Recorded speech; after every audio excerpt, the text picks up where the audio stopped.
It is time to get into the GMT kitchen for some good Louisiana, Texas cooking. Sometimes the best food in the city isn't found in a fancy dining room or trendy bistro. Sometimes, you guys, it's tucked away inside a gas station on the east side of Fort Worth. And so, Chef Mike Douresseaux is the owner of Chef's Corner, which many call a hidden gem restaurant with a huge reputation for turning heads and winning hearts. And he is here this morning already with a couple of finished products that I'm excited to tear into. Good morning to you. Good morning, good morning. How you doing today? I am so good because you brought some good food indeed. A gourmet kitchen inside of a gas station. My goodness. I mean, it's unheard of, I think. So what made you decide to open Chef's Corner in the first place? How did you get started? There was a few times I was actually in the area and I was Googling to try and find somewhere to go grab some coffee, snack, or food.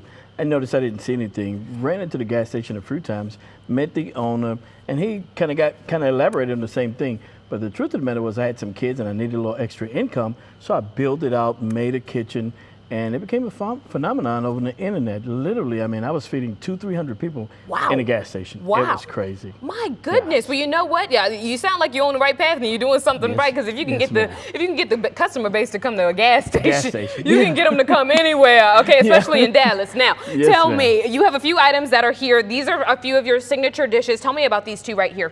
We do a 1 pound New York ribeye. We put it over mashed potatoes, or garlic cream mashed potatoes, green beans, do a demi-glaze under the bottom. Oh, so good. We also do a chicken and waffle, a little Cajun spice, a vanilla bean cream cheese with a burnt butter caramel over the top of it. That sounds good. Burnt butter caramel. Yeah. I like the sound of that. Okay, well, let's talk about what we got going over here because we're going to make, what, some gumbo, right? Yes, we're going to do a little gumbo. Let's so do what we're it. going to do, going to get a little oil going right here. Okay, what is that?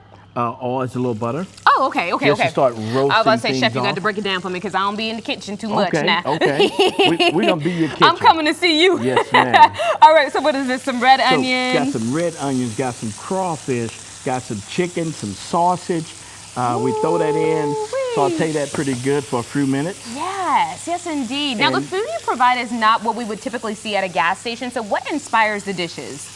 Actually, my family is from Louisiana, Alexandria. So with that heritage, we ate this growing up all the time. When people were eating, I would say, like turkey, dressings, and stuffings, we were eating gumbos, jambalaya, etouffees, and things of that nature. So this really is a tribute to your culture, the way you grew up, yes, maybe to grandma who held it down. Grandma held it down, gave us these recipes, and people love them. So it's actually an extension of the family to be able to show that love and appreciation. The community, oh my goodness, just phenomenon to get some really authentic food. Louisiana in food, the area. Yes. They don't have to leave the state. Okay, this is simmering. Now what's next? I throw a little bit of rice in it. Let's roast it.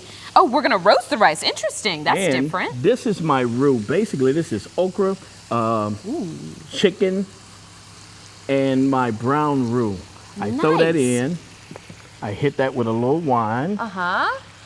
Any wine? Does it matter what wine? I use typically a Chardonnay. Okay. This is crab claws. Oh gosh, you got it all. Really get nice when you throw that off in there. And you was doing this in the gas station, the crab claw? In the gas station. Love it. I love it. And you successfully ended up moving locations. Tell us about your new spot that you're at now. So we actually moved to what is called Turkey Den. So now we got the new original Chef Corner there. We got a bar, we got a patio. We're finna do the crawfish balls, finna do shrimp balls. We just really finna get more into Cajun food. We also do steaks. We do lamb, chicken and waffles, shrimp and grits. Very unique food. Food truly that you can't just find anywhere else. Yes. It sounds like it's truly a culinary experience. And I mean, you really have, when people say, oh, I got it out the mud, like you can say that and be so serious. Like I got it right out of the mud. You seriously built it in a gas station and said, all right, I think we're ready for our own brick and mortar. Tell me, if someone out there is thinking, I want to start my own business, I want to start my own restaurant, but they know just how difficult it is to dive into that industry, what would you tell them? Because you've made it happen for yourself. Restaurants are definitely a place of passion. I mean, to go into a gas station, I almost wondered, man, I'm going to the gas station, am I doing the right thing? But I had so much passion and belief in myself and the food product that I was doing that to me it was a no-brainer because there was nothing else around. And the phenomenon came with TikTok, Facebook, customers showing up. I mean, people were driving sometimes an hour to get a chicken and waffle or to get a gumbo and stuff like that because it was unique flavors. Not only do we do the claw meat, but we do a dehydrated roasted shrimp. We roast out the rice. So all those flavors you know, basically just kind of blend, meaning when you roast off the rice, it gets a little sweeter. The claw is very strong. The dehydrated shrimp, you know, just impressive when you put it inside of a gumbo, as you'll see here in a few minutes. Yeah, I'm about to see here in just a second. This is going to be my breakfast today. Tell me, because you were doing so well in the gas station, what made you say, okay, let's leave the gas station, let's expand, let's go for it? Were you outgrowing it? The gas station became very difficult, and you kind of outgrow a small space really, really quick when you start doing those kind of customers. And because we was doing those kind of customers on that base, I just realized one day when I woke up, man, I got to take this somewhere else. So I ran into actually a gentleman by the name of Mr. Glenn Lewis, who was an attorney in Fort Worth, Dr.